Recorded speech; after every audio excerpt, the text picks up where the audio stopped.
Hi అండి, నమస్తే.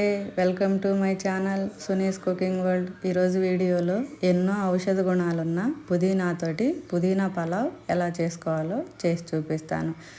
ఇది స్కూల్కి లంచ్ బాక్స్గా కానీ అన్ని విధాలుగా బాగుంటుంది. దీన్ని ఎలా చేసుకోవాలో చూద్దాం. ఒక గిన్నె తీసుకొని 2 గ్లాసుల సోనా మసూరి రైస్ తీసుకొని 2 సార్లు కడిగి ఆ నీళ్ళు వంపేసుకొని మంచినీళ్ళు పోసుకొని ఒక అరగంట సేపు నానబెట్టుకోవాలి.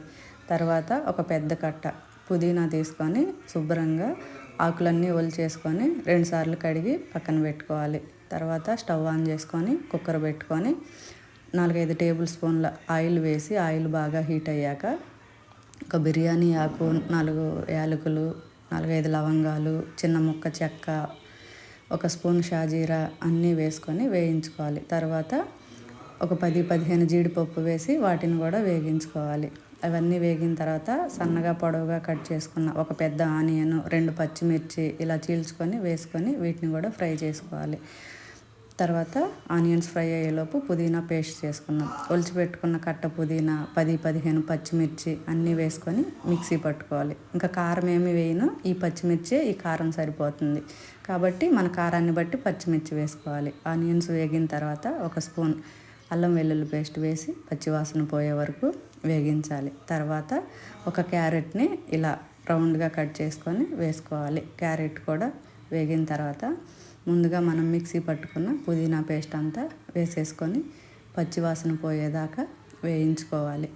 ఇది నేను నార్మల్ రైస్తో చేశాను, మీరు కావాలంటే బాస్మతి రైస్ కూడా చేసుకోవచ్చు. పుదీనా పేస్ట్ అంతా వేగిన తర్వాత ముందుగా మనం కడిగి నానబెట్టుకున్న రైస్ని నీళ్ళన్నీ వంపేసుకొని ఇందులో వేసేసుకొని ఒక 2-3 నిమిషాలు బాగా ఈ పుదీనా పేస్ట్ అంతా రైస్కి పట్టేలాగా వేయించుకోవాలి.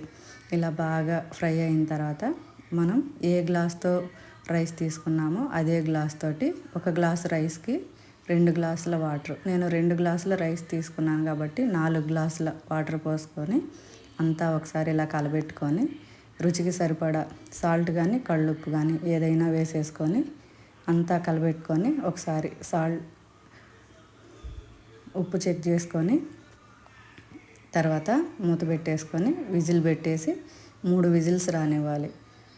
3 విజిల్స్ వచ్చిన తర్వాత స్టవ్ ఆఫ్ చేసేసి ఒక 15-20 నిమిషాల పాటు వదిలేసేయాలి. తర్వాత ఇలా ప్రెషర్ అంతా పోయిన తర్వాత మూత తీసి చూసి అంతా ఒకసారి బాగా కలిపేసేసుకోవాలి. కింద నుంచి పై వరకు కలిపేసుకొని ఒక ప్లేట్లోకి తీసుకొని పెరుగు చట్నీ ఆనియన్తో తింటుంటే చాలా బాగుండిద్ది. స్కూల్కి పెట్టిన పిల్లలు బాగా ఇష్టంగా తింటారు. ఇది వేడి మీద కన్నా కూడా మనం మార్నింగ్ చేసి లంచ్ బాక్స్లో పెడితే ఆఫ్టర్నూన్ వాళ్ళు తింటారు కదా, అప్పుడు ఇంకా టేస్ట్గా ఉండిద్ది.